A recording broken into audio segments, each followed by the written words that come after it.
Então, para fechar o nosso estudo sobre vibrações livres, temos aqui plotado as respostas para diferentes fatores de amortecimento. Então, para um fator de amortecimento de zero, que é uma vibração livre sem amortecimento, então nós temos aqui um movimento harmônico. Para um fator de amortecimento de 0,1 em vermelho, nós temos um sistema subalmortecido que apresenta uma resposta oscilatória.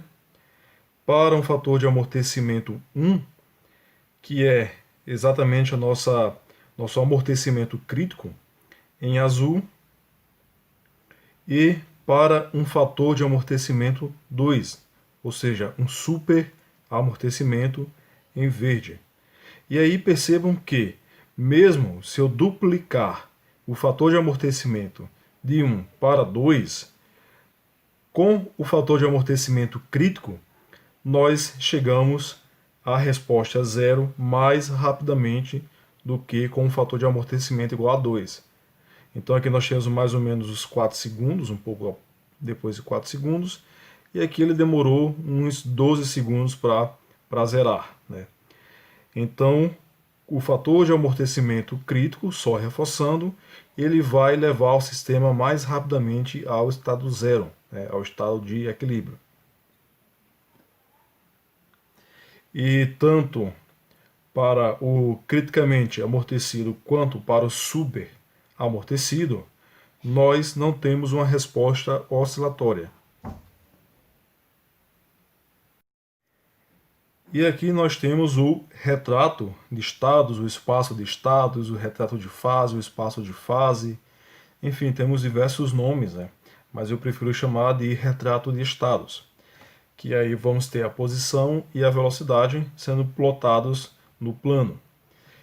Para o fator de amortecimento zero, nós temos uma órbita periódica em torno de um dos pontos de equilíbrio, que no caso é o ponto de equilíbrio 0, 0. Para um sistema subamortecido, criticamente amortecido e super amortecido, quando saem da posição inicial, eles tendem para o zero. Só que há diferentes taxas, né? Então, em vermelho nós temos o sistema subamortecido, e aí ele assume essa configuração aqui de sumidouro, né, de poço. E para um sistema criticamente superamortecido, aí ele sai da posição inicial e vai para o zero mais rapidamente. Outro gráfico importante que vale a pena ser analisado é o gráfico que mostra o comportamento das nossas raízes da equação característica no eixo real e no eixo imaginário, né? Então, logo de cara, a gente já vê que todas as nossas respostas das raízes da equação característica, independentemente do fator de amortecimento, se encontra no semiplano esquerdo do plano real imaginário. Ou seja, independente do fator de amortecimento, a nossa resposta vai apresentar sempre uma estabilidade.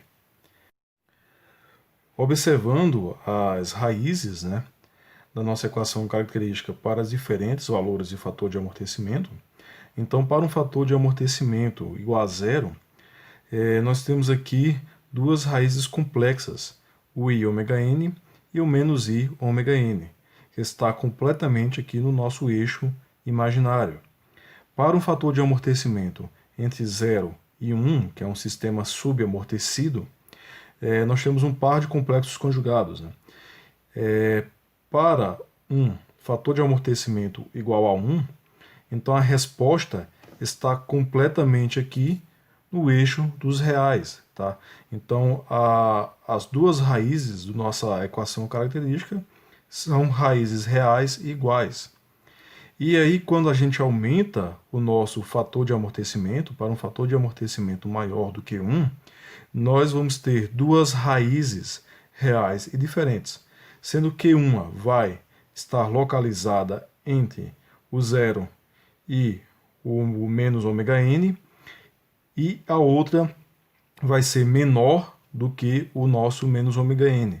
Em teoria, se o fator de amortecimento tender para infinito, a primeira raiz vai tender para zero e a segunda raiz vai tender para menos infinito.